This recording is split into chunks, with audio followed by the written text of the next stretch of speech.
Hello guys, welcome to MG medicos. So చాలామంది అయితే comment చేశారు మనకి, బ్రో మాదైతే ఇంటర్మీడియట్‌లో బైపీసీ కంప్లీట్ అయిపోయింది. నెక్స్ట్ ఏ కోర్స్ తీసుకుంటే మా లైఫ్ బాగుండిద్ది?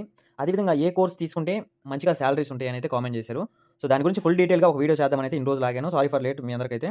సో ఫస్ట్ మనం ఇంటర్మీడియట్ కంప్లీట్ అవ్వగానే ఏ కోర్సులు ఉంటాయి? మనం తీసుకునే కోర్సు ఎలా డిపెండ్ అయ్యి ఉండిద్ది? అంటే మనం ఎలా డైరెక్ట్‌గా వెళ్ళిపోవచ్చా? లేకపోతే ఫీస్ కట్టి జాయిన్ అవ్వాలా? అనేది కంప్లీట్‌గా నేను వీడియోలో చెప్తాను. ఫస్ట్ అయితే మనకి 3 ఆప్షన్స్ అయితే ఉంటాయి. అందులో ఫస్ట్ ఆప్షన్ వచ్చేసరికి నీట్. దాని తర్వాత ఎంసెట్.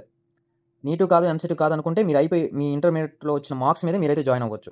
అసలు నీట్ అంటే ఏంటిదనేది నేనైతే చెప్తాను ఫస్ట్. నీట్ అంటే ఏం లేదు. మీరు తీసుకున్న ఏదైతే కోర్స్ ఉందో, ఆ కోర్స్‌కి ఫస్ట్ ఎంట్రన్స్ ఎగ్జామ్ అనేది ఒకటి ఉండిద్ది. ఫర్ ఎగ్జాంపుల్ ఎంబీబీఎస్ చేయాలనుకుంటున్నారు మీరు. ఎంబీబీఎస్ చేయాలనుకుంటున్నారంటే మీరు కన్ఫర్మ్‌గా నీట్ రాసుండాలి. అంటే ఫ్రీ సీట్ కోసం. ఈ నీట్ ఎవరైతే మంచిగా కండక్ట్ చేస్తారో, మంచిగా ఎగ్జామ్ రాస్తారో నీట్ ఎగ్జామ్, అందులో క్వాలిఫై అయితే మీకైతే కొంచెం ఫీస్ తగ్గిద్ది. డెఫినిట్‌గా ఫ్రీ సీట్ వచ్చిద్ది. నీట్‌లో ఏమేమి కోర్సులు ఉంటాయని అయితే చెప్తాను ఫస్ట్. ఎంబీబీఎస్ ఉండిద్ది, ఎండీఎస్ ఉండిద్ది, బీఏ, ఎంహెచ్, అదేవిధంగా బీహెచ్ఎంఎస్, బీయూఎంఎస్.